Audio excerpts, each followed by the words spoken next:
کوئی شیخ اپنے خلیفہ کا انتظار کر رہا ہو. حضرت مخدوم اشرف سمنانی رحمۃ اللہ تعالی علیہ خانقاہ میں آئے ہیں تو مریدین کی باتیں سنو کیا کہتے ہیں. کہتے ہیں برسوں بعد ایسا لگ رہا تھا ٹھنڈی راتوں میں کوئی ایک سورج طلوع ہوا ہے، اس لیے کہ جشن کا سما تھا، ہر جگہ اجالا ہی اجالا تھا. دو چہرے اتنے چمکتے تھے، ایک علاء الحق پنڈوی کا، ایک مخدوم سمنا کا. دسترخوان بچھایا گیا ہے، دسترخوان بچھایا گیا، اعزاز میں روٹیاں رکھی گئیں، سالن لائے گئے اور وہاں پان کی گلوریاں پیش کی جاتی تھی، پان کھائے جاتے تھے. مخدوم سمنا رحمۃ اللہ تعالی علیہ دسترخوان پر سامنے بیٹھے ہیں. علاء الحق پنڈوی رحمۃ اللہ تعالی علیہ سب سے پہلا جملہ کیا فرمایا؟ اولیاء کا دسترخوان بھی کیسا ہوتا ہے. کہا تشت لاؤ ہاتھ دھلانے کے لیے، ہم بھی دسترخوان پر ہاتھ دھلاتے ہیں. مخدوم سمنا سے ان کے شیخ نے کہا بیٹا فرزند اشرف اپنے ہاتھ دھو لو دنیا کی ہر لذت سے، دنیا کی ہر لذت سے ہاتھ دھو لو. آپ نے ہاتھ دھوتے ہوئے اپنے شیخ سے کہا کہ حضور والا میرے مرشد گرامی، آپ کا یہ بیٹا، آپ کا یہ فرزند دنیا کی سب سے بڑی دولت جو کرسی ہوتی ہے اس بادشاہت سے ہی ہاتھ دھو کر کے آیا ہے. اور آپ نے ہاتھ دھو کر کے دسترخوان پر کھانا شروع فرمایا تو چار لقمے سب سے پہلے مخدوم علاء الحق پنڈوی رحمۃ اللہ تعالی علیہ نے اپنے ہاتھ سے ان کے منہ میں رکھے اور ایک ایک لقمے پر کہا کہ کون کون سا لقمہ تھا. ایک طریقت کا تھا، ایک معرفت کا تھا، ایک اسرار و رموز کا تھا، ایک حقانیت کو پہنچنے والا تھا. یہ چار لقمے کھلانے کے بعد اپنا صافہ، اپنا امامہ نکالا، مخدوم جہانگیر اشرف سمنانی کے سر پر باندھا اور کہا بیٹا فرزند اشرف میں زمانے سے اس خرقے کو سنبھالا ہوں، سلسلہ چشتیہ سلطان غریب نواز رضی اللہ تعالیٰ عنہ کی بارگاہ سے آیا ہوا یہ امامہ آج تک میرے پاس امانت تھا. اس سلسلہ چشتیہ کی ساری امانتیں میں نے تمہارے سر پر رکھ دی. یہ خرقہ پوشی ہوئی، آج یہ دن یہاں سے خلافت ہی دے دی گئی. آپ نے بیعت بھی کیا. مخدوم اشرف سمنانی رضی اللہ تعالیٰ اس خانقاہ میں تقریباً 12 سال تک گزارے، 12 سال تک. اس کے بعد اپنے پیر و مرشد سے اتنا لگاؤ تھا ان کے بغیر وہ ایک پل بھی نہیں رہتے تھے. مخدوم اشرف سمنانی رضی اللہ تعالیٰ نے جب اپنی عمر کی 35ویں یا 37ویں سال کو پہنچے تو آپ کے پیر و مرشد نے کہا کہ اے فرزند اشرف اب تمہارے اور ہماری جدائی کا وقت ہے، میں تمہیں اس امانت کو دے کر اس راستے پر بھیج رہا ہوں جو راستہ تمہارے انتظار میں ہے. تمہیں یہ ساری امانتیں اس لیے دی گئی ہیں کہ تم دین رسول کی تبلیغ کرو، رسول کریم صلی اللہ تعالی علیہ وسلم کی سنتوں کی تشہیر کرو. مخدوم اشرف سمنانی رضی اللہ تعالیٰ عنہ کو آپ نے بلایا اور جونپور کی سرزمین کی طرف اشارہ فرمایا. جونپور آج بھی اتر پردیش کا ایک علاقہ ہے اور اس طرف اشارہ فرمایا. دسترخوان پر بیٹھ کر کے ایک علاقہ دکھایا جس کی ارد گرد تالاب ہے اور بیچ میں ایک چھوٹی سی جگہ ہے. کہا اے اشرف تمہارا یہ مضبوط قلعہ ہوگا، تم یہاں پر اپنا مسکن بناؤ گے. آپ نے اصرار کیا کہ حضور مجھے اپنے ساتھ اپنی صحبت میں رکھیں. آپ نے فرمایا یہ امانتیں اس لیے دی جاتی ہیں کہ خلق خدا کو اس سے تم فیضیاب کرو. یہ صرف اپنے لیے نہیں ہوتی، خلق خدا کو تم اس سے فیضیاب کرو. حضرت مخدوم اشرف سمنانی رضی اللہ تعالیٰ عنہ اس وقت اپنے پیر و مرشد سے فرماتے ہیں حضور جس علاقے میں آپ مجھے بھیج رہے ہیں وہاں پر ایک شیر ہے، اس شیر کے چنگل میں مجھے آپ بھیج رہے ہیں. آپ نے تھوڑی دیر تک انتظار فرمایا اور کہا شیر اگرچہ ہوگا لیکن تمہاری تربیت یافتہ ایک چھوٹا سا بچہ اس شیر کے لیے کافی ہو جائے گا. یہ بزرگوں کی باتیں ہیں، اولیاء کاملین کی باتیں ہیں، یہ بات میں سمجھ میں آتی. حضرت مخدوم اشرف سمنانی رضی اللہ تعالیٰ وہاں سے نکلے بنگال سے اور پھر سفر فرمایا. حضرت مخدوم سمنا رحمۃ اللہ تعالیٰ علیہ جب جانے لگے تو وہاں پر ایک عجیب سا سما تھا. لوگ یہ کہہ رہے تھے کہ ساری رونقیں اپنے ساتھ لے جا رہے ہیں، ساری رونقیں. 37 سال کی عمر میں مخدوم سمنا رحمۃ اللہ تعالیٰ علیہ جب اپنے پیر و مرشد سے خلافت اور سارے خرقہ وغیرہ لے کر کے نکلے تو آپ کے پیر و مرشد نے ہی آپ کو یہ لقب دیا کہ اب میرا یہ اشرف جہانگیر ہوگا. جہانگیر یہ جہانگیر کا لقب آپ کے پیر و مرشد سے دیا گیا، اور وہاں سے نکل کر کے جب آپ تشریف لائے، تقریباً ہندوستان کا آپ نے سفر فرمایا، کافی جگہوں کا آپ نے سفر فرمایا، اور الحمدللہ میں اس صوبے سے تعلق رکھتا ہوں اور آپ بھی اس صوبے سے تعلق رکھتے ہیں کہ مخدوم اشرف سمنانی رحمۃ اللہ تعالی علیہ کے قدم پاک اس صوبے میں بھی پڑے ہیں۔ آپ گلبرگہ شریف تشریف لائے تھے، گلبرگہ شریف کی سرزمین پر خواجہ بندہ نواز گیسو دراز رحمت اللہ تعالی علیہ کے آستانے پر بھی آپ نے چلہ کشی فرمائی، اور یہی وہ مقام ہے جب آپ حضرت مخدوم اشرف سمنانی رحمت اللہ تعالی علیہ اپنے ایک خیمے میں الگ رہا کرتے تھے سفر میں، آپ کے خلفاء مریدین ساتھ ہوتے، آپ کے ساتھ آپ کے شاگرد رشید، آپ کے خلف اکبر حضرت سیدنا عبد الرزاق نور العین رحمت اللہ تعالی علیہ جو آپ کے بھانجے بھی ہیں، وہ ساتھ رہا کرتے تھے اکثر۔ ایک رات کو دیکھا حضرت مخدوم سمنا رحمت اللہ تعالی علیہ کا خیمہ اتنا گرم لگ رہا تھا، جیسے لگتا ہو کہ رات کے وقت سورج کی ساری تپش یہاں ہے، کسی کے داخل ہونے کی جرات نہیں ہو رہی تھی۔ حضرت مخدوم سمنا رحمت اللہ تعالی علیہ اس خیمے کے اندر موجود ہیں، لوگوں نے اندر داخل ہونے کی کوشش کی، پھر حضرت سیدنا عبد الرزاق نور العین رحمت اللہ تعالی علیہ اجازت لے کر خیمے میں آتے ہیں، کیا دیکھا کہ پیشانی پر بڑے بڑے پسینے کے قطرات ہیں اور پیشانی تیز چمک رہی ہے، اور آپ مصلی پر بیٹھے ہوئے ہیں۔ حضرت مخدوم سمنا رحمت اللہ تعالی علیہ کی زندگی میں ایسی کیفیت کبھی کسی نے دیکھی نہیں تھی۔ تو لوگ حاضر ہو گئے، آپ نے پوچھا کہ حضور طبیعت پر کچھ بار ہے، کچھ بوجھ ہے؟ آپ نے فرمایا نہیں اے میرے عزیز، آج مجھے میرے رب کی طرف سے ایک بڑا اعزاز دیا گیا ہے، ایک بڑا اعزاز انعام دیا گیا ہے۔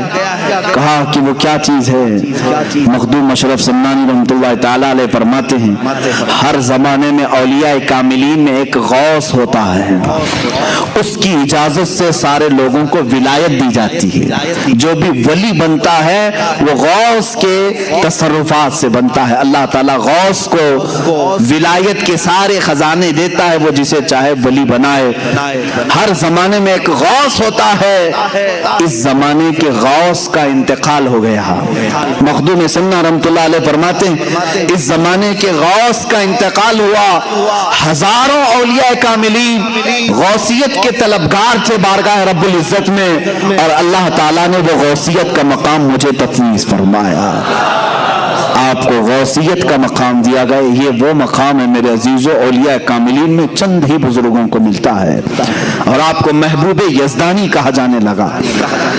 محبوب سبحانی آپ نے سنا ہوگا، غوث اعظم کو کہا جاتا ہے، محبوب الہی نظام الدین اولیاء کو کہتے ہیں، اور اسی طرح محبوب یزدانی حضرت مخدوم اشرف سمنانی کو کہا جاتا ہے۔ میں آپ کو ایک اور بات بتا دوں، یہ اتفاق سے نہیں ہوا، خانہ کعبہ کے پاس حضرت شیخ محی الدین ابن عربی رضی اللہ تعالیٰ عنہ، جن کو شیخ اعظم کہتے ہیں، ابن عربی رحمت اللہ تعالیٰ علیہ، خانہ کعبہ کے طواف کے پاس موجود ہیں۔ انہوں نے دیکھا کہ ایک شخص ایسا ہے طواف اتنی تیزی سے کر رہا ہے، چکر لگا رہا ہے، لوگوں کی بھیڑ بھاڑ، نہ وہ کسی کو دھکا دیتا ہے نہ کسی کو ٹچ کرتا ہے، لیکن آسانی سے نکلتا ہوا جا رہا ہے بہت تیزی سے۔ طواف میں ایسا نہیں ہو سکتا، ممکن نہیں، بغیر کسی کو ٹچ کیے کوئی طواف کر لے، بھیڑ بھاڑ۔ اور ایک شخص ایسا ہے کہ وہ بہت تیزی سے طواف کا سفر کر رہا ہے۔ حضرت شیخ محی الدین ابن عربی فرماتے مجھے ایسا لگ رہا تھا کہ اس کا جسم صرف دکھ رہا ہے اور خالی اس کی روح طواف کر رہی ہے۔ جسم اگر ہے تو پھر ایک دوسرے سے ٹچ ہوگا، لوگ ہٹیں گے، دھکا مکی ہوگی، لیکن یہ بغیر کسی کو ہٹائے بھیڑ بھاڑ میں طواف بھی کر رہا ہے آسانی سے۔ جب طواف مکمل ہو گیا، شیخ ابن عربی رحمت اللہ تعالی علیہ اس شخص کے پاس حاضر ہوتے ہیں اور سلام کر کے پوچھتے ہیں کہ آپ کا نام کیا ہے، آپ کون ہیں؟ تو انہوں نے کہا میں ابو ابو بکر سبتی ہوں. یہ شیخ سیدنا ابو بکر سبتی تھے. شیخ محی الدین ابن عربی رحمۃ اللہ تعالی علیہ اسی وقت سمجھ گئے کہ یہ کون ہے؟ ابو بکر سبتی اس وقت کے غوث تھے. کہا میں اس زمانے میں اس وقت کا غوث ہوں. کہا کہ حضور آپ کے بعد؟ کہا میرے بعد جلال الدین غوث ہوں گے, ان کے بعد مخدوم اشرف سمنانی غوث ہوں گے. یہ آپ کی غوثیت سے تقریباً 50 سال پہلے کی بات ہے یا 100 سال پہلے کی بات ہے, جبھی آپ کے غوث ہونے کی بشارت دے دی گئی تھی, وہ بھی خانہ کعبہ کے طواف کے دوران. عزیزان گرامی, گلبرگہ شریف کی سرزمین پر آپ کو غوثیت کا تاج بھی رکھا گیا. اللہ تعالیٰ اس زمین سے ہماری وابستگی کو سدا قائم رکھے. سلطان مخدوم اشرف سمنانی رحمۃ اللہ تعالی علیہ جب گلبرگہ شریف سے نکل کر پھر اتر پردیش کی سرزمین پر تشریف لائے, جونپور اس کا نام تھا. جونپور کی ریاست کہلائی جاتی تھی. ریاست جونپور مشہور ہے, یعنی جیسے ابھی یو پی پورا اسٹیٹ ہے, اس وقت ایک اسٹیٹ کا نام تھا جونپور. یہ گاؤں نہیں, آج وہ گاؤں بن کر کے رہ گیا ہے, پہلے ایک اسٹیٹ کا نام تھا, اس میں ضلع آتے تھے. جونپور آپ تشریف لائے. دیکھیں میرے عزیزو, بڑے سے بڑے اکابر اولیاء کاملین کے ساتھ آزمائشیں ہوئی ہیں. مخالفین, حاسدین, اعتراض کرنے والے ہر زمانے میں رہے, اور آپ کے ساتھ بھی رہے, جبکہ آپ کے چہرے پر اتنے جلال ہوتے تھے. اولیاء کاملین میں جو جلالی بزرگ ہیں ان میں سے ایک مخدوم سمنانی رحمۃ اللہ علیہ, کیونکہ آپ اوحد الدین کہلائے ہیں. آپ مجرد رہے, پوری زندگی آپ نے شادی نہیں فرمائی, اس قلب میں کسی دوسرے کی محبت کو شامل ہی نہیں کیا. مخدوم سمنا رحمۃ اللہ تعالی علیہ. اور اس طرح کے جو بزرگان دین ہیں وہ عموماً جلالی ہوا کرتے ہیں, جیسے حضرت مخدوم علاء الدین صابر کلیری رحمۃ اللہ تعالی علیہ, کافی جلالی بزرگ تھے.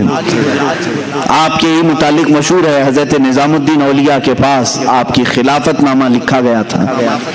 رات کا وقت تھا, چراغ کی روشنی میں نظام الدین اولیاء رحمۃ اللہ تعالی علیہ نے صابر کلیری کو کہا کہ پڑھ کر کے سناؤ. آپ پڑھنے لگے, چراغ بجھ گیا, اندھیرا ہو گیا. حضرت صابر کلیری رحمۃ اللہ علیہ نے تھوڑا سا اس چراغ کی طرف گھور کر کے یوں دیکھا, چراغ بھڑک اٹھا, جل اٹھا. نظام الدین اولیاء رحمۃ اللہ تعالی علیہ نے خلافت نامہ واپس لے لیا. کہا ابھی نہیں, اس طرح تمہاری آنکھوں سے نہ جانے کتنے جل جائیں گے, اور جلال کو کم کرنے کی ضرورت ہے. تو یہ جو جلالی بزرگان دین ہیں ان میں سے مخدوم سمنا رحمۃ اللہ تعالی علیہ. لیکن حد ہے حاسدین کی, اس پائے کے جلالی بزرگوں کا بھی پیچھا نہیں چھوڑتے. لوگ آج پریشان ہوتے ہیں حاسدین سے. اتنے بڑے بزرگ کے حاسدین کا میں اگر آپ کو بتاؤں کیا کیا نہیں کیا آپ کے ساتھ. مخدوم سمنا رحمۃ اللہ تعالی علیہ جس وقت جونپور تشریف لائے, وہاں ایک بزرگ تھے چراغ ہند, جن کو صدر الدین چراغ ہند رحمۃ اللہ تعالی, بڑے بزرگ ہیں. لیکن زمانے کا آپس کا معاملہ ہوتا ہے, میں بڑا تو بڑا کا معاملہ کبھی کبھار آ جاتا ہے, انسانی فطرت کا تقاضا ہے. وہ ان کا پرانا علاقہ تھا, ان کے مریدین تھے, اچانک مخدوم اشرف ان کے علاقے میں آئے. کچھ لوگوں کو تکلیف اسی بات کی ہوتی ہے, میرے کھیت میں دوسرا کیوں چرنے آیا. ہوتا ہے 40 سال سے ہم پورے شہر کو سنبھال رہے تھے, اچانک یہ بکرا کہاں سے آیا. اس طرح کا حسد بھی آ جاتا ہے, یہ انسانی فطرت کا تقاضا ہے. چراغ ہند رحمۃ اللہ تعالی علیہ وہ بزرگ بھی ہیں, میں ان کی بیعت بھی نہیں کر رہا ہوں, لیکن مخدوم سمنا ہے, وال رسول بھی. مخدوم جہانگیر اشرف سمنانی رحمۃ اللہ تعالی علیہ جس وقت جونپور تشریف آئے, لوگ جھوک در جھوک آپ کے مرید بن رہے تھے, کیونکہ چہرے میں وہ نیر تاباں تھا کہ لوگ دیکھتے تو گناہوں سے دور ہو جاتے, اپنے میل کچیل کو دھل دیتے ہیں, اور صرف ایک صحبت کافی ہوتی تھی کہ لوگ صرف مرید نہیں ولی کامل بنتے تھے. مخدوم سمنا کی صحبت بہتوں کو اعلیٰ مقام تک پہنچائی. اس زمانے میں ایک عالم دین تھے مولانا کبیر الدین۔ اس وقت مولانا کبیر الدین صاحب ایک خواب دیکھتے ہیں، خواب میں انہوں نے ایک بزرگ کا چہرہ دیکھا، سرخ بال ہیں، چہرہ پورا چمک رہا ہے، جب وہ مسکراتے ہیں تو رخساروں پر انار کی سرخی آتی ہے، اور اس بزرگ نے کہا کہ میں تیرا مرشد ہوں۔ مولانا کبیر الدین صاحب اس وقت تک مرید نہیں ہوئے تھے۔ صبح اٹھتے ہیں، پوچھتے ہیں علاقے میں سب سے بڑے بزرگ کون ہیں؟ لوگوں نے کہا حضرت صدر الدین چراغ ہند رحمۃ اللہ علیہ سب سے بڑے بزرگ۔ مولانا کبیر الدین ان کی تلاش میں گئے، چراغ ہند کی بارگاہ میں گئے تو واقعی وہ بڑے کمال کے بزرگ تھے، لوگوں کا جمگٹا تھا، تبلیغ تربیت سب ہو رہی تھی، لیکن خواب میں جو دیکھے تھے وہ نہیں تھے۔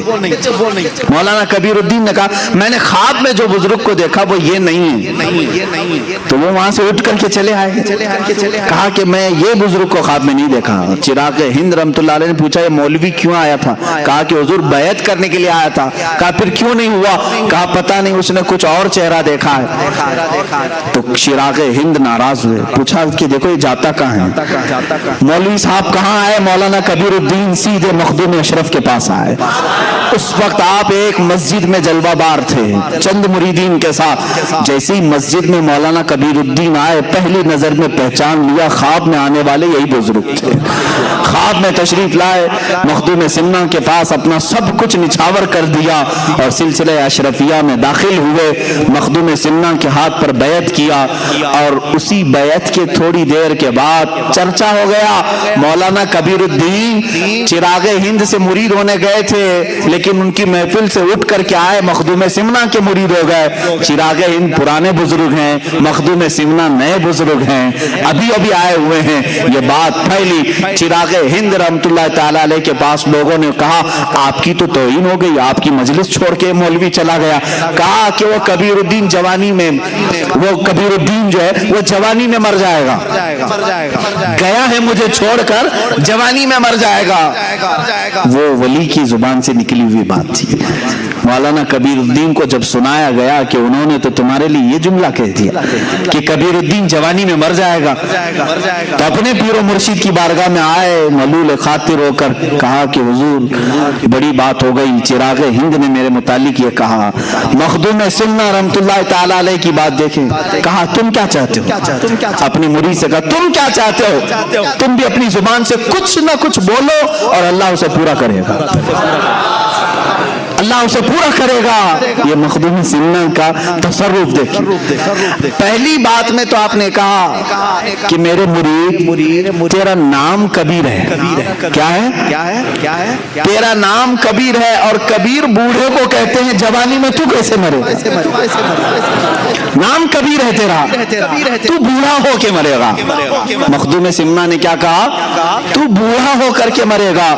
تھوڑی دیر مراقبہ کیا، کہا لیکن انہوں نے جو کہا ہے وہ بھی بات ہو گئی ہے، وہ بھی اللہ کی بارگاہ میں قبول ہے، دونوں کی زبان سے نکلا ہے۔ تو مخدوم سمنا نے کہا تو کچھ بول، تیری زبان سے تو کیا چاہتا ہے؟ کہا کہ حضور میں کیا کہوں، وہ بڑے ہیں، بس انہوں نے میرے لیے جو کہا ہے وہ ان کے لیے بھی ہو جائے۔ انہوں نے کہا نا جوانی میں مر جائے، میرے لیے جو انہوں نے کہا وہ ان کے لیے بھی ہو جائے۔ بات آئی گئی، یا اولیاء کاملین کی بات کو ہلکا نہ سمجھو میرے عزیزو۔ گفت ہے خدا بوت، یہ کہا گیا ہے فارسی میں، گرچہ از حلقوں میں عبداللہ بوت، اگرچہ یہ عبداللہ یعنی اللہ کا بندہ کہہ رہا ہے، لیکن اولیاء کے زبان سے نکلے ہوئے کلمات اللہ کے ہوا کرتے ہیں۔ ہوا یہ معاملہ، مولانا کبیر الدین رحمت اللہ تعالیٰ علیہ مخدوم سمنا کے مرید 25 سال کی عمر کے تھے۔ کتنے؟ 25 سال کی عمر۔ 25 سال کی عمر میں آپ کے پورے بال سفید ہو گئے، دانت جھڑ گئے، کمر ٹیڑھی ہو گئی، ہاتھ میں لکڑی آ گئی۔ کتنی عمر میں؟ 25 سال کی عمر میں۔ اور 25 سال کی عمر میں اتنا بڑھاپا جیسے لگتا تھا کہ 90 سال کی عمر ہے۔ کوئی آپ کو نہیں کہہ سکتا تھا 25 سال کی عمر ہے، اور اس 25 سال کی عمر میں آپ نے لکڑی بھی لے لی، سفید بال، کمر ٹیڑھی، لیکن ادھر چراغ ہند رحمۃ اللہ تعالی علیہ ان کے مولانا کبیر الدین کے انتقال سے 5 سال پہلے ہی جوانی میں وصال کر گئے، وہ انتقال کر گئے۔ چراغ ہند ان کی زبان سے جو نکلا وہ بھی ہوا، اور چراغ ہند نے جو کہا تھا وہ کیسے ہوا؟ 25 سال کی عمر میں ہی مولانا کبیر الدین کا انتقال ہوا۔ لوگوں نے کہا کہ حضور آپ نے تو فرمایا تھا بوڑھا ہو کے مرے گا، مخدوم سمنا نے فرمایا تم نے نہیں دیکھا وہ بوڑھا ہو کر کے ہی مرا ہے، یعنی 25 سال کی عمر میں ہی اسے 90 سال تک کے اللہ نے لطف عطا کر دیے ہیں۔ زندگی کی جتنی بہاریں تھیں اس نے 25 سال کی عمر میں دیکھ لیا۔ عزیزان گرامی، یہ زبان کی تاثیر ہے۔ اب یہاں جو معاملات ہوئے تھے وہ میں ذکر کر رہا ہوں مخدوم سمنا کے ساتھ۔ چراغ ہند ظاہر سی بات ہے ان کے بھی بڑے کرامات تصرفات تھے، دیکھیں مقابلہ ہوا، اولیاء کاملین اس طرح مقابلہ نہیں کرتے، لیکن کبھی کبھار ہوا ہے۔ سرکار غوث پاک کے ساتھ ہوا ہے، سرکار غوث پاک رضی اللہ تعالیٰ عنہ کے دربار میں شیخ احمد جام نہیں آئے تھے اپنے شعر کو لے کر کے جاؤ مولانا عبد القادر سے کہو کہ اپنے دیوان سے اپنے لنگر سے ایک گائے بیچ دیں۔ معاملہ سنا آپ نے؟ وہ اپنے وقت کے ولی تھے، ورنہ غوث پاک کی بارگاہ میں گائے مانگنے کے لیے اپنے شعر کو یوں نہیں کہتے۔ ایسے معاملات ہوئے ہیں۔ مخدوم سمنا ایک بار بیٹھے ہوئے ہیں مسجد میں، لوگوں کو تربیت دے رہے ہیں، مریدین بڑھ گئے۔ چراغ ہند نے دیکھا، باہر سے انہوں نے پتہ نہیں ہاتھ اٹھائے یا کچھ کیا تو پوری مسجد میں آگ کی جیسی گرمی بھر گئی، اتنا گرم کہ جیسے آگ کے شعلے اٹھ رہے ہوں۔ 1 2 3 کرتے کرتے لوگ اٹھنے لگے، سب جانے لگے۔ ظاہر سی بات ہے کون گرمی کو برداشت کرے گا؟ تو مخدوم سمنا رحمۃ اللہ علیہ کے چند مریدین تھے باقی رہ گئے جو گرمی کو برداشت بھی نہیں کر پا رہے تھے۔ مخدوم سمنا رحمۃ اللہ علیہ نے کہا کہ یہ صرف لگایا ہوا چراغ ہے، چراغ ہند نے کیا تھا، اس چراغ کو تھوڑے سے پانی کی ضرورت ہے، اس گرمی کو ہلکا کرنے کی تھوڑے سے پانی کی ضرورت ہے۔ مخدوم سمنا رحمۃ اللہ علیہ کے بغل میں ایک پانی کا لوٹا رکھا ہوا تھا، آپ نے اپنے ہاتھ میں تھوڑا سا پانی لیا، یوں چھڑک دیا، پانی کی چند قطریں یا بوندیں گری، ساری گرمی غائب ہوئی، لیکن چراغ ہند جو باہر سفر پر تھے پیر پھسل کر کے دریا میں ڈوب گئے، ندی میں آ گئے، پانی میں گر گئے۔ مخدوم سمنا نے نہیں کہا تھا کہ چراغ کو تھوڑے سے پانی کی ضرورت ہے، پانی میں پہنچا دیا، اور وہ پانی میں اس طرح ہاتھ پیر مارنے لگے کہ اپنے سلسلے کے تمام اولیاء کو مدد کے لیے پکارا، یہاں تک کہ رسول کریم صلی اللہ تعالیٰ علیہ وسلم کو ندا دی۔ تاریخ میں لکھا ہوا ہے میرے آقا صلی اللہ تعالیٰ علیہ وسلم مدد کے لیے ضرور تشریف لائے، لیکن جلال کے ساتھ ظاہر ہوئے، کہا صدر الدین چراغ ہند سے کہ تیری غلطی ہے کہ تیرے شہر میں نیا مہمان بھی تھا اور میرا بیٹا بھی تھا، تو نے دونوں خیال نہیں کیے جس کی وجہ سے تجھے پانی میں ڈھکیل دیا گیا۔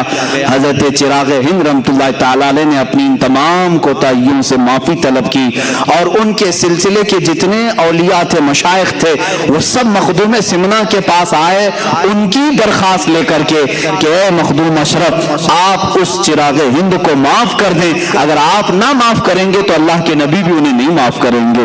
رسول کریم صلی اللہ تعالیٰ علیہ وسلم کی بارگاہ سے اس کے لیے ہم معافی کی طلبگار درخواست لے کر کے آئے ہیں۔ یہ سلسلے کے بڑے مشائخ کو دیکھا، ان کی روحیں آئی ہوئی ہیں، مخدوم سمنا رحمۃ اللہ تعالیٰ علیہ نے انہیں معاف فرمایا، وہ پانی سے باہر نکلے اور پھر میرے آقا سرکار مخدوم پاک کی قدموں میں تشریف لائے اور زندگی بھر پھر آپ کے احترام اور ادب بھی کرتے رہے۔ اولیاء کاملین کے زمانے میں ایسے حالات ہوئے، سرکار غوث پاک کی بارگاہ میں ایک معاملہ ایسا ہوا تھا، آپ نے منبر پر کھڑے ہو کر کے اعلان فرمایا میرا یہ قدم تمام اولیاء کی گردنوں پر ہے۔ سارے جو اولیاء تھے سب نے اپنی گردن جھکائی، بلکہ بعضوں نے کہا بل علی راسی و علی عینی، بلکہ ہماری آنکھوں پر بھی ہمارے سروں پر بھی اے غوث آپ کا قدم ہو۔ سرکار مفتی اعظم ہند نے یوں فرمایا یہ دل یہ جگر ہے، یہ آنکھیں یہ سر ہے، جہاں چاہو رکھو قدم غوث اعظم۔ اولیاء کاملین نے قبول کیا، لیکن اس زمانے میں ایک بزرگ تھے، ان کا بھی بڑا مشہور معاملہ تھا، لوگ لوگ ان کے ارد گرد بہت ہوتے تھے. انہوں نے کہا میں شیخ عبد القادر جیلانی کے قدم کو اپنی گردن پر نہیں محسوس کرتا, میں ان کے قدم کو نہیں مانتا. اتنا کہنا تھا. غوث پاک کی بارگاہ میں جب ان کے متعلق کہا گیا, آپ نے اعلان فرمایا اگر میرا قدم اس کی گردن پر نہیں ہے تو پھر کسی خنزیر کا ہوگا, کسی غلیظ جانور کا قدم ہوگا.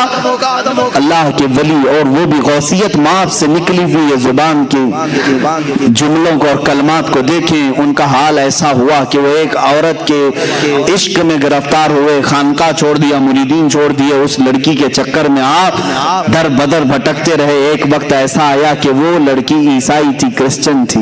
اس کے باپ نے شادی کرنے کو رضامندی کا اظہار بھی کیا, لیکن ایک شرط پر کہ اس کے پالے ہوئے خنزیر تھے وہ چرانے پڑیں گے. انہوں نے چرایا بھی, اور ایک دن خنزیر کے بچے کو اپنے گردن پر رکھ کر کے لا بھی رہے تھے. ان کے ایک مرید نے دیکھا جو اس وقت تک وابستہ تھے, باقی سب چھوڑ دیے تھے کیونکہ ایک عورت کے عشق میں یہ پیر اپنے خانقاہ چھوڑ دیا ہے. اس پیر نے رو کر کے کہا سلطان غوث العظم دستگیر رحمت اللہ تعالی علیہ کی زبان سے نکلے ہوئے کلمات میں نے دیکھ لیا, ان کا قدم اگر ان کی گردن پر نہیں ہے تو پھر خنزیر کا گردن پر ان کے قدم آ ہی گیا. اسی دن ان کو احساس بھی ہوا اور وہ وہاں سے دوڑے دوڑے غوثیت مآب میں حاضر ہوئے اور توبہ کیا, اور ان کی سلب کی ہوئی ولایت پھر واپس اللہ نے عطا بھی فرمائی. عزیزان گرامی, اس طرح جو وقت کا غوث ہوتا ہے اس سے اگر کوئی ٹکر لیتا ہے تو اس کی تمام تر نعمتیں چھین لی جاتی ہیں. مخدوم سمنا رحمت اللہ تعالی علیہ اپنے وقت کی غوثیت کے مقام پر فائز تھے. جنہوں نے بھی ٹکر لی ہے وہ ہمیشہ کے لیے خائب و خاسر ہوئے. مخدوم سمنا رحمت اللہ تعالی علیہ کے ساتھ لوگوں نے بہت سارے معاملات کیے, مولویوں نے بھی اس زمانے کے مناظرے کرنے کی کوشش کی. ایک مولانا صاحب تھے اس زمانے میں, جب مخدوم سمنا رحمت اللہ تعالی علیہ تشریف لائے تو سارے علماء کو لے کر کے انہوں نے کہا کہ میں ایسا اس آئے ہوئے جو فقیر ہیں مناظرہ کروں گا کہ جواب ہی نہیں دے سکیں گے. تو دعوت دی اور ایک بڑی مسجد میں انہوں نے بلایا. مخدوم سمنا رحمت اللہ علیہ فقیرانہ لباس میں ہوا کرتے, اپنے چند مریدین کے ساتھ آئے, اور جب آنے لگے تو وہ جو بڑے مفتی صاحب تھے, بڑے مولوی صاحب تھے, وہ بڑے ایک مسند پر بیٹھے اور ان کے سارے شاگرد آس پاس تھے. مخدوم سمنا جب داخل ہونے لگے تو آپ پہلے داخل ہوئے, تھوڑی دیر کے بعد آپ کی ایک دوسری شکل داخل ہوئی, تیسری شکل داخل ہوئی, چوتھی شکل داخل ہوئی. سب دیکھنے میں مخدوم سمنا کی طرح ہی دکھ رہے ہیں. جو مسجد میں آ رہا ہے مخدوم اشرف سمنانی کی طرح دکھ رہا ہے. مولوی صاحب گھبرائے, دیکھتے رہے یہ کتنے سمنانی آ رہے ہیں. ہم نے ایک مخدوم اشرف کو بلایا تھا, اشرف کو, یہاں آئی رہے, یہاں تک کہ گھنٹہ گزر گیا, اس محفل میں 100 سمنانی داخل ہوئے, 100 شکلیں آئی. مخدوم اشرف سمنانی رحمت اللہ تعالی علیہ اپنی کرسی کی طرف بڑھتے ہوئے مولوی صاحب کو مخاطب کر کے اتنا ہی پوچھا, مولانا صاحب آپ نے بہت سارے سوالات جمع کیے ہیں, اس میں سے کون سی شکل سے کون سا سوال کرو گی؟ وہ تنہا تھے مخدوم سمنا, لیکن اللہ رب العزت کا یہ تصرف ہے. یہی تو ہم کہتے ہیں میرے آقا صلی اللہ تعالی علیہ وسلم اپنے ہر غلام کی قبر میں تشریف لاتے ہیں. یہ نہیں کہ ذات کے ٹکڑے ہوتے ہیں, آدھا ادھر آدھا ادھر. سورج جب ایک بار نکلتا ہے تو مدینے میں بھی چمکتا ہے, ہند میں بھی چمکتا ہے, وہ امریکہ میں بھی ہے, افریقہ میں بھی ہے. ہر علاقے کو یکساں اپنی سورج کی روشنی پہنچاتا ہے. اللہ تعالیٰ اولیاء کاملین کو بھی یہ تصرف عطا کرتا ہے, وہ بیک وقت 100 جگہ پر بھی حاضر ہو سکتے ہیں, 1000 جگہ پر بھی حاضر ہو سکتے ہیں. یہ بعض اولیاء کاملین کے تصرفات ہیں. وہ مولوی صاحب نے توبہ کیا اور پھر مرید بھی ہوئے, داخل سلسلہ بھی ہوئے. حضرت مخدوم سمنا رحمت اللہ تعالی علیہ کا حال یہ تھا کہ آپ کے ساتھ سواریاں چلتی تھی, گھوڑے, اونٹ. ایک بار آپ آئے, رات کا وقت تھا, ایک علاقے میں مسجد میں اندر قیام کیا اور صحن مسجد میں گھوڑوں کو باندھ دیا. گاؤں میں بات مشہور ہوئی, ایک نیا مہمان آیا, فقیر ہے, لیکن انہوں نے گھوڑے مسجد کے پاس باندھ دی, صحن میں, مسجد کے صحن میں باندھ دی. جو مولوی حضرات تھے, طلبہ تھے, سب دوڑے دوڑے آئے. کہا کہ ایسا فقیر, ایسا مرد قلندر, اگر تم اللہ کے ولی ہو تو یہ مسجد کی بے حرمتی نہیں ہو جاتی کہ جانور باندھو. مخدوم سمنا رحمت اللہ تعالی علیہ بیٹھے تھے. تھوڑی دیر میں ایک گھوڑے نے سر ہلایا, اپنے ایک مرید سے کہا اپنے اس گھوڑے کو لے جاؤ, یہ اپنی پیشاب کی شکایت کر رہا ہے, اس کو پیشاب کروایا گیا. تھوڑی دیر کے بعد ایک گھوڑے نے سر ہلایا, ملایا. مخدوم سمنا نے کہا اس گھوڑے کو لے جاؤ, یہ لیڈ کرنا چاہتا ہے. جو جو شکایتیں ہوتی رہی, تھوڑی دیر تک ان گھوڑوں کو, اونٹوں کو باہر لے جایا جاتا تھا, ان کو فارغ کر کے لایا جاتا تھا. تمام علماء اور مولوی حضرات بیٹھے تھے, انہوں نے دیکھا یہ کیا ہے. مخدوم سمنا نے فرمایا مسجد میں جانور کو اسی لیے نہیں لایا جانا چاہیے کہ وہ ناپاکی کریں گے, لیکن میرے گھوڑے ایسے ہیں کہ ان میں سے ایک بھی نہ پیشاب کرے گا نہ پخانہ کرے گا. انہیں جب ضرورت ہوگی یہ مجھے اشارہ کریں گے, اور ان کا جہاں مقام ہوگا وہیں اپنی یہ غلاظت بھی کریں گے.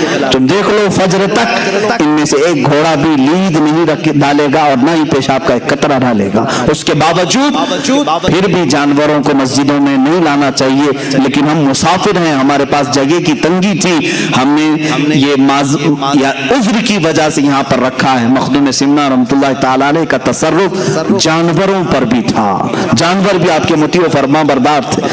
ایک علاقے میں آپ کے ساتھ مذاق بھی کیا گیا تھا, لیکن وہ مذاق حقیقت ہو گئی. کچھ اوباش نوجوانوں نے ایک جنازہ تیار کیا اور کہا کہ ڈپلیکیٹ مردے کو رکھ کر کے, یعنی زندہ آدمی کو رکھ کر کے مخدوم اشرف سمنانی سے کہیں گے جنازہ پڑھا دیجیے. جب وہ نماز پڑھانے لگیں یہ مردہ اٹھے گا, تالیاں بجائیں گے, سب مذاق اڑائیں گے. اللہ کے ولی کا مذاق. اسی لیے میرے آقا صلی اللہ علیہ وسلم نے فرمایا من عادى لي وليا فقد آذنته بالحرب, جو میرے کسی ولی سے دشمنی کرتا ہے میں اس کے ساتھ جنگ کا اعلان کرتا ہوں. اللہ سے کون جنگ کرے گا؟ اللہ کے ولیوں سے جس نے دشمنی مول لی گویا کہ وہ اللہ کے ساتھ جنگ کرنا چاہتا ہے. تو مخدوم سمنا رحمۃ اللہ تعالی علیہ کو لوگوں نے اصرار کر کے بلایا, آپ آئیے جنازہ پڑھائیے, ہمارے علاقے میں انتقال ہو گیا. جنازہ لایا, صفیں لگائی, آپ منع کرتے رہے, زبردستی آپ کو امام بنا کر کھڑا کیا گیا. آپ نے تکبیر باندھی, چاروں تکبیریں ہوئی, سلام پھیرا اور کہا لے جاؤ دفن کرو. بیچ نماز میں وہ لوگ سوچتے رہے یہ اٹھے گا مردہ اور تالیاں بجائے گا, مذاق, لیکن وہ اٹھائی نہیں.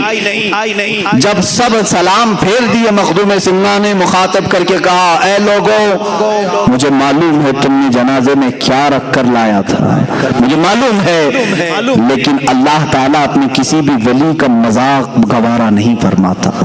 تم نے اسے کفن پہنایا اور اللہ نے اسے حقیقی موت کا لباس پہنایا. اب اشرف نے اس پر جنازہ پڑھ دیا, اب دوبارہ اس کی زندگی نہیں ہے, لے جاؤ دفن کرو, وہ ہمیشہ کے لیے مر گیا. لوگوں نے توبہ کیا. اللہ کے ولیوں کے ساتھ جو مذاق کرتا ہے میرے عزیزوں اس کے ساتھ بہت برا حشر ہوگا. میں نے اسی طرح دیکھا مدینہ رسول میں میرے آقا صلی اللہ علیہ وسلم کا رحم و کرم ہے, اس غلیظ متوع کو آج تک میں یاد رکھا ہوں. اللہ اس پر لعنت کرے. جالیوں کے پاس کھڑا ہے, ہندوستانی پاکستانی جو حجاج آتے ہیں میرے آقا کی بارگاہ میں کہتے ہیں دعائی ہو یا رسول اللہ, فریاد ہو یا رسول اللہ. حضور کی بارگاہ میں یہ پیش کرتے ہیں. وہاں موجود ایک وہابی متوع کو غصہ آیا, اس نے کہا کیا رسول سے مانگتے ہو, کیا رسول سے مانگتے ہو, یہ شرک ہے.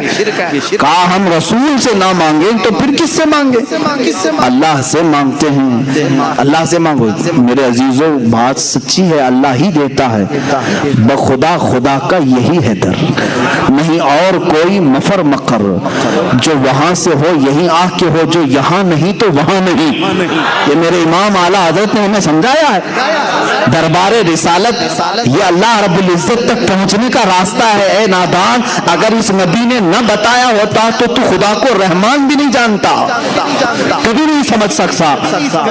اس متوع نے میرے سامنے حرکت کی تھی, کہا دیکھو میں ناچ رہا ہوں یہاں پر, اور اپنی پیٹھ جالیوں پر لگا کر کے گھسنے لگا, پیر اچھل کر کے کرنے لگا.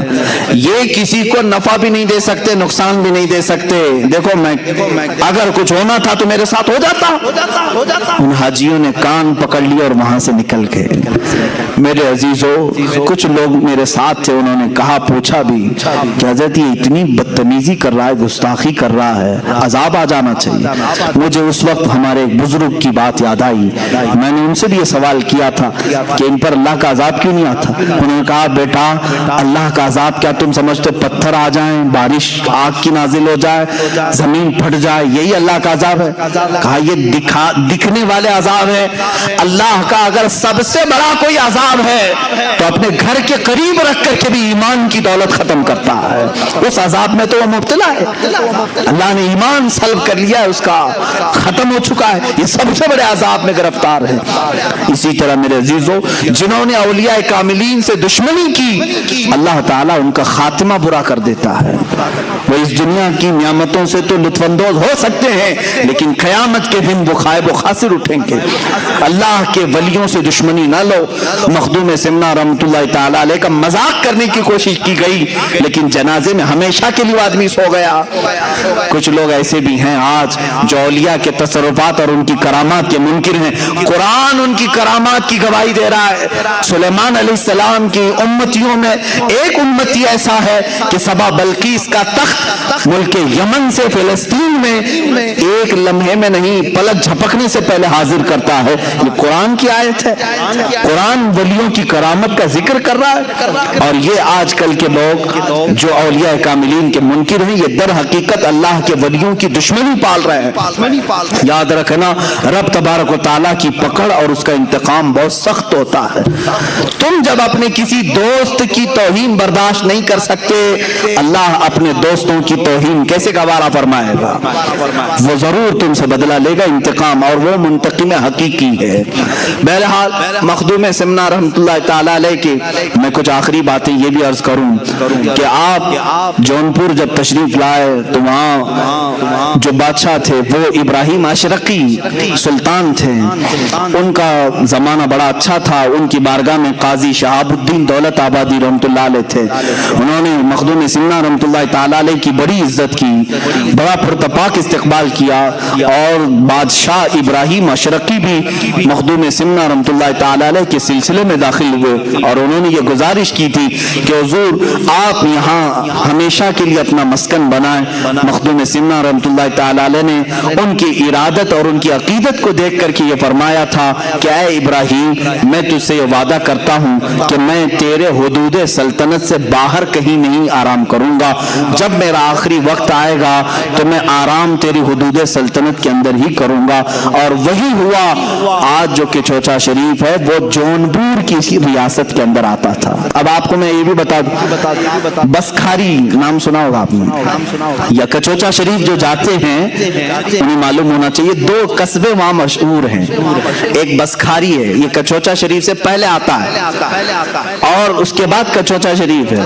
کچوچا شریف اور بسکھاری یہ دونوں اس وقت اتر پردیش میں ہیں۔ فیض آباد ہوا کرتا تھا ضلع، اب اس کو امبیڈکر نگر کیا گیا۔ ان کو ناموں کو بدلنے کی بڑی وہ پڑی ہوئی ہے۔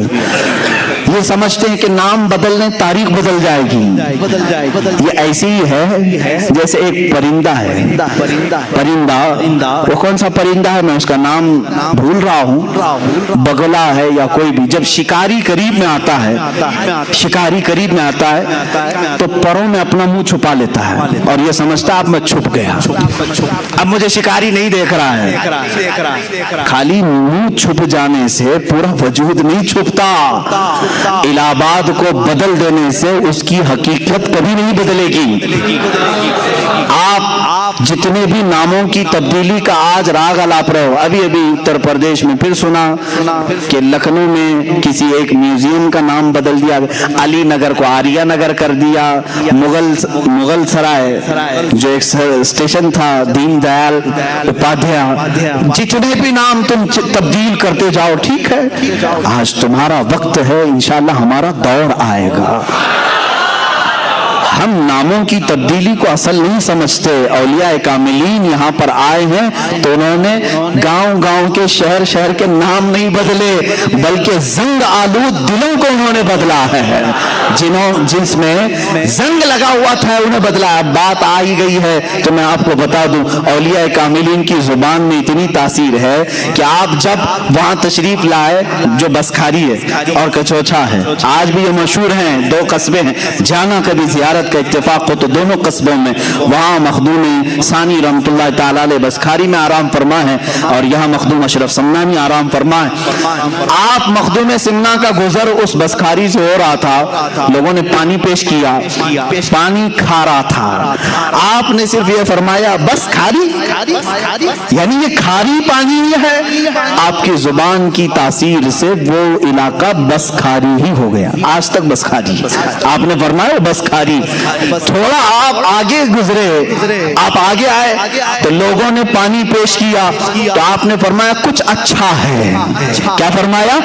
کچھ اچھا ہے۔ یہ کچھ اچھا ہی کچھوچھا شریف بن گیا ہے۔ کچھوچھا کا وجہ تسمیہ میں نے آج بیان کیا ہے۔ الحمدللہ ہمارے دلوں کی عقیدت کچھوچھا سے بھی وابستہ ہے اور شہر بریلی سے بھی برابر وابستہ ہے۔ ہم جھگڑے اور فسادات والے ان نام نہاد تفرقہ باز لوگوں میں سے نہیں ہیں۔ الحمدللہ ہمارے اکابرین نے ہمیں تمام مشائخ کا ادب و احترام سکھایا ہے۔ آج اگر کچھ لوگ اس طرح کی تقسیم کے قائل ہیں تو میں ان کی تردید کرتا ہوں۔ ایک طرف مخدوم سنہ ہے اور اگر ایک طرف اعلیٰ حضرت فاضل بریلوی ہیں تو کبھی کمپیئر مت کرنا کہ یہ بزرگ کون ہے، یہ بزرگ کون ہے۔ تمہاری حیثیت کیا ہے ان اولیاء کے مقام کو ناپنے کی، ان اولیاء کرام کے مقامات کو ناپنے کی؟ اعلیٰ حضرت فاضل بریلوی رضی اللہ تعالیٰ عنہ وہ ہیں کہ مخدوم سنہ سے وابستہ ہر شہزادے کا ادب و احترام فرماتے تھے۔ حضرت محدث اعظم کچھوچوی رحمۃ اللہ تعالیٰ علیہ کو آپ نے جب بھی درسگاہ پر رکھا ہے، اعلیٰ حضرت رضی اللہ تعالیٰ عنہ کبھی کرسی پر نہیں بیٹھتے تھے، اس لیے کہ مخدوم سنہ کے یہ آستانے سے وابستہ شہزادہ ہے۔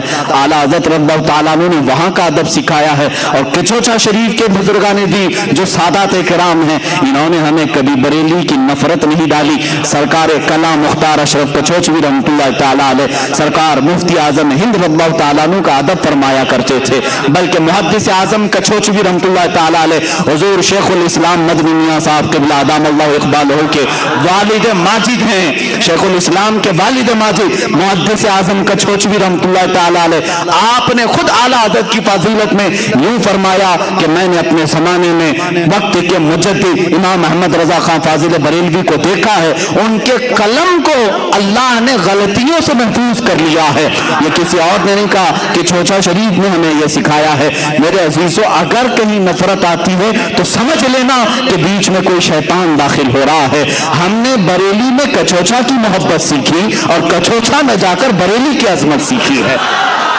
الحمدللہ چند سال پہلے میں کچھوچا شریف کے عرس میں بھی حاضر تھا، بریلی شریف کے عرس میں بھی ہم حاضر ہوتے ہیں۔ ہم نے دیکھا مخدوم سنہ رحمۃ اللہ تعالیٰ علیہ کے عرس مقدسہ میں کچھوچا شریف میں، وہاں پر بریلی شریف کے سجادہ نشین بھی حاضر ہیں، نائب سجادہ نشین بھی ہیں، اعلیٰ حضرت کے خانقاہ کے شہزادے یہاں پر آئے ہوئے ہیں۔ اور جب بریلی شریف کے کل شریف میں دیکھا تو کچھوچا کے سادات بھی یہاں پر ہیں۔ پھر ہم نے سوچا پھر آخر یہ جو ماحول میں جو چند لوگ دکھتے ہیں یہ کون ہیں؟ تو پتا چلا کہ یہ بی جے پی اور کانگریس کے ووٹ لینے والے لوگ ہیں، ان کا مشائخ سے کوئی تعلق نہیں، اوپر سب معاملات صحیح ہیں، یہاں یہ ٹکڑوں پہ پلنے والے لوگوں کے معاملات ہیں۔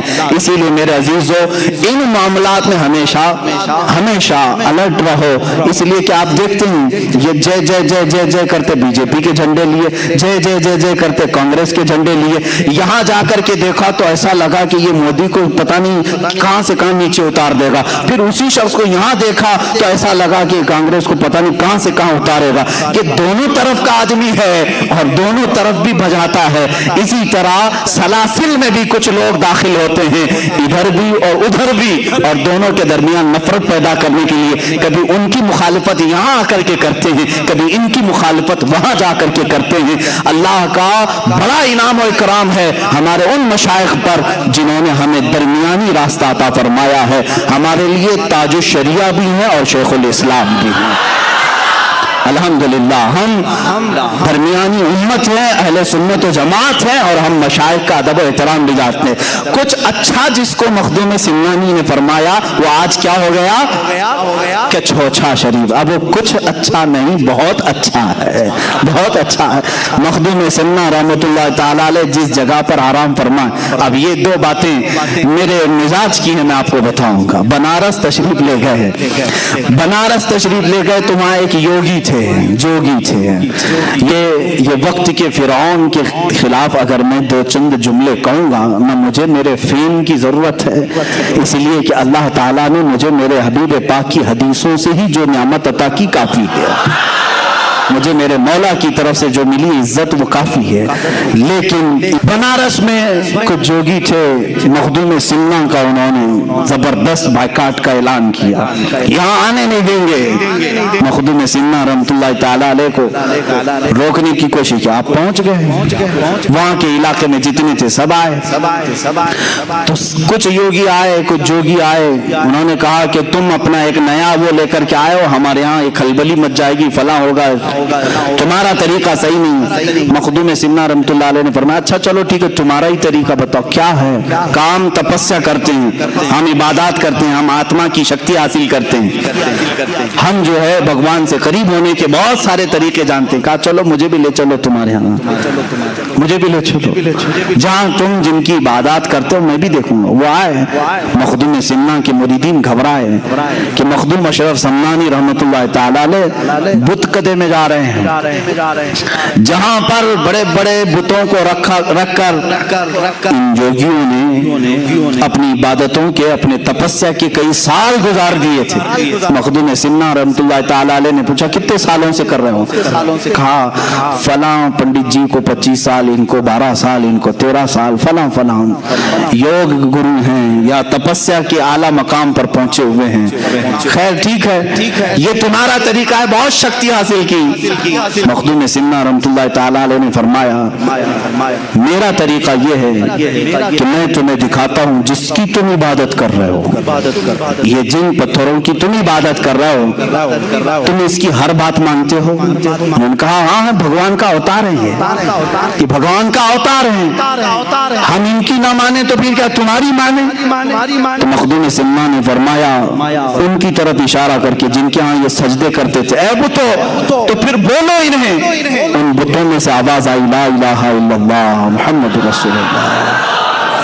پتھر سے جب آواز سنی, یہ مخدوم سمنا کی کرامت مشہور ہے, ان کے حواس باختہ ہو گئے. سالوں سے ہم یہاں پر جوگ کر رہے تھے, کبھی پتھر کو چلتے پھرتے بولتے سنتے نہیں دیکھا. مخدوم سمنا رحمت اللہ تعالیٰ علیہ نے فرمایا جس کی تم عبادت کر رہے ہو یہ در حقیقت خدا نہیں, یہ اعلان کر کے بتائے گا کہ اصل خدا کون ہے, جس کو اللہ نے پیدا کیا, جس خالق نے اسے بھی پیدا کیا. جیسی پتھر سے آواز آئی ان یوگیوں نے بھی اسلام قبول کیا. مخدوم سمنا رحمت اللہ تعالیٰ علیہ کے اس کرامت کے وہ قائل ہوئے. اللہ کریم نے آپ کے ذریعے سے اس زمانے کے 5000 لوگوں کو دائرہ اسلام میں داخل کیا. تقریباً آپ کی زندگی پاک میں, مخدوم سمنا رحمت اللہ تعالیٰ علیہ کی زندگی پاک میں جو روایات ہیں 1,10,000 کے قریب لوگ مشرب اسلام ہوئے ہیں. آخری وقت آیا تھا, آخری وقت جب مخدوم سمنا رحمت اللہ تعالیٰ علیہ کا آپ کا چوچا شریف پہنچے, اور جہاں یہ آپ کی خانقاہ ہے آج, جہاں مزار مبارک ہے, میر شریف پانی کا ایک چھوٹا سا تالاب ہے, اولیاء کاملین کی ایک جماعت کو لے جا کر آپ مخدوم سمنا رحمت اللہ تعالیٰ علیہ اس تالاب کو کشائی یعنی کھدائی ہو رہی تھی, اور روایات میں یہ ملتا ہے کہ ہر کدال پر یہ اولیاء اکرام لا الہ الا اللہ کہتے اور کدال مارتے, اور اس کے بعد وہ پانی نکلا جس کو آج میر شریف کہتے ہیں. ہزاروں لاکھوں لوگ اس پانی سے آج بھی شفا حاصل کرتے ہیں. دوسری مشہور روایت یہ بھی ہے کہ اس میر شریف میں زمزم شریف لا کر کے بھرا گیا تھا, اور اس کا پانی آج تک دیکھنے میں میلا کچیلا گدیلا دکھتا ہے, لیکن آج تک یہ مشہور ہے. 808 ہجری سے 1442 ہجری آج ہونے کو آ رہی ہے. اتنے عرصے میں ہزاروں لاکھوں لوگ جن کو آسیب اور جنات پریشان کرتے ہیں وہ کچوچا شریف میں حاضر ہوتے ہیں, میر شریف کا پانی لیتے ہیں اور صحیح سلامت اپنے گھروں پر واپس لوٹتے ہیں. جن کو جنات پریشان کرتے ہیں وہ مخدوم سمنا رحمت اللہ تعالیٰ علیہ کی بارگاہ میں مقدمہ کرتے ہیں. یہاں ظاہر سی بات ہے میرے گھر پر کسی نے قبضہ کیا, میری پراپرٹی کسی نے ہڑپ لیا, تو کورٹ کچہری میں ہم کیس کریں گے, لیکن جنات اگر کچھ کریں تو کہاں جائیں, یہ کورٹ والے بھی بھاگ جائیں گے. جنات کون چھڑائے گا, یہ الگ دنیا ہے ان کی, یہ الگ طاقت ہے. اسی لیے جنات کا بھی جہاں فیصلہ ہوتا ہے وہ کچوچا مقدسہ مخدوم سمنا کی بارگاہ ہے.